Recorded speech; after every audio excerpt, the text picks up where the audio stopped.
to Opel Astra for all of you in continental Europe and Vauxhall Astra for all of you based in the UK. I really love the design and the color.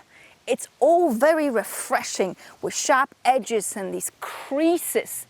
A stylish Astra.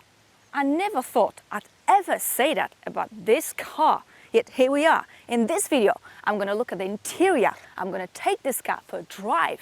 And of course, I'm going to launch it to see if it's all stylish and smooth. 1, 2, 3.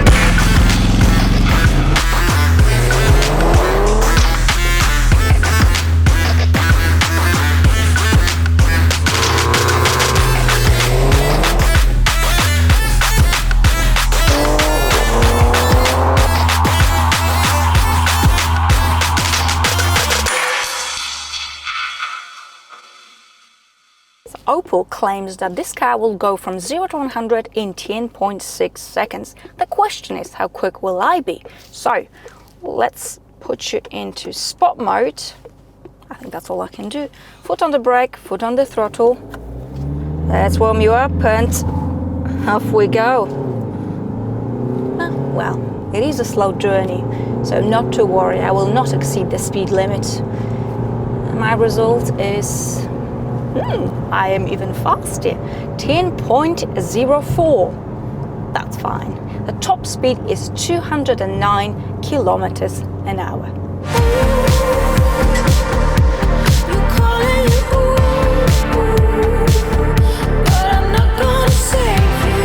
Under the bonnet, I've got a 1.5 litre turbocharged diesel engine which produces 130 horses and 300 Newton meters of torque.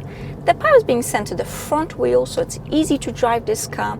It is also comfy enough around town, on speed bumps, potholes and imperfections. As you hop on the motorway, pick up some speed, there is a bit of tire noise, but overall it is quiet and relaxing.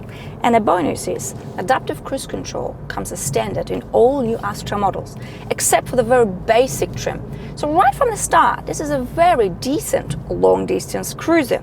And this engine is cheap as chips to run. All I'm using is just over 5 liters, and I don't spare this car anything. But if you don't do a lot of long-distance journeys, you can opt for the petrol engine or the plug-in hybrid petrol or the electric if you're doing a lot of city driving.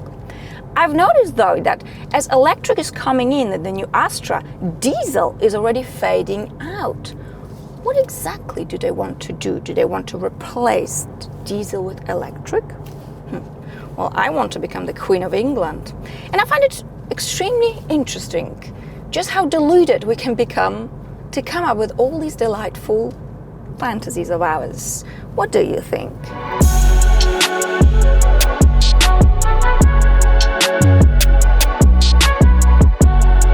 Okay, let's check the boot space. To open the boot, you just press on the logo, very smart. 422 liters of space. That is impressive for a hatchback. The shape of the boot is very practical. We've got some useful hooks. There's more underfloor storage, and that is enough about the boot space.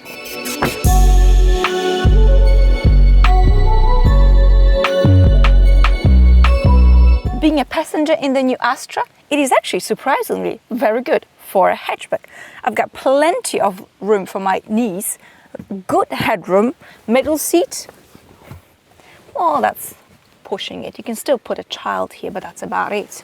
Climate control, USB port, and we're good to go. Round me up the coast, boy, wanna hear the ocean roar, crash over me. Let's check the throttle response. I'm gonna floor it. The response is salubrious, very good. But I'm gonna flick you into sport mode and floor it once again. It's a little bit better. There's not much difference. It's not what you call punchy. This car was never designed to be punchy, but it's quick enough. Now the 8-speed automatic gearbox, as you sort of trot around car parks, it is a little bit sluggish, but once you hit the road, it is quick, it is smooth. The steering is nice and light. It is so easy to maneuver this car in and out of car parks. We've got a very good turning circle, good visibility in the front, reasonably big rear window, just that the headrests from the back seat are just standing there like big poles. So you can just take them down and have much better visibility. But yes, this is the beauty of a hatchback. It's supposed to be super easy to live with. We are stardust, stardust, stardust, left behind. So the cabin might not be as flamboyant as the one in Peugeot 308, but it sure is far more interesting than in the likes of Ford Focus. The quality of the materials, the fit and finish is surprisingly very good. I do like these quirky seats. You've got small Alcantara elements, although if you're wearing a lot of tops like myself, a wife beater top, and you don't exfoliate your skin will slowly but surely rub against it and it will flake off and it will stain it. So more of the stories, do exfoliate. But anyway, it's not a dermatology lesson. Let's hop into practicality. Large bottle of water it is. You can easily fit that in the door bin. You can pop that bottle in here. Very good. You can close this shelf. Plenty of storage space. Very deep pocket down here. Place for your mobile phone. This is not wireless mobile charging, but it's fine. 12-volt socket. You have USB port, USB-C port. You can also lock this. A very good tidy home is a happy home. Pretty big glove box. I do like the steering wheel. You even have paddle shifters. Why? Well, I suppose if you're going down the mountain to preserve your brakes, that's fine. They do come in handy. Shortcut buttons, clean and simple layout onto the infotainment screen. So we've got this large screen. Actually, this is 2 screens. It's a bit of an illusion, but it looks good. The system itself is easy, straightforward. It's very basic, actually. So don't expect options, but it's fine. You can plug in your iPhone or your Android. This is actually exception where I recommend it, so you can have your navigation. Now you can control the system with your finger, of course. Okay, help, whatever.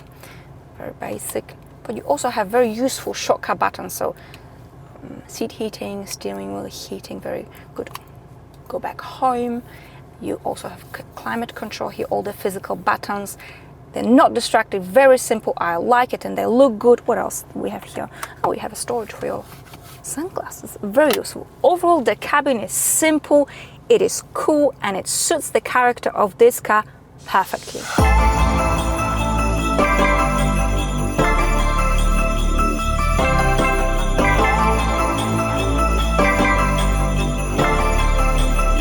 The handling on a twisty road is very good. The car sits flat around the corners and you really feel what's happening with it at all points in time.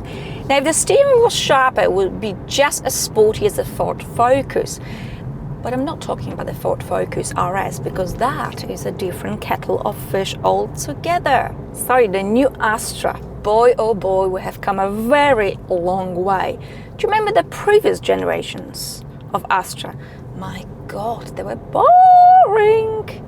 Now this is nearly as chic as the Peugeot 308. Personally, I do have a very soft spot for the Peugeot 308.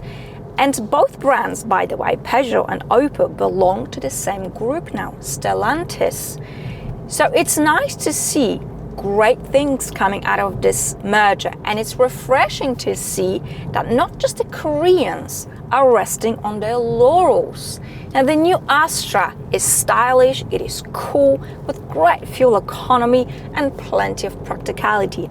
If you need more space, you can go for the state version, Sports Tourer. So there's definitely a choice for everyone. And my friend, life is all about choices. Thank you very much for watching, and I'll see you next time. Bye! Bye! Bye! Tiger. Puma. Puma.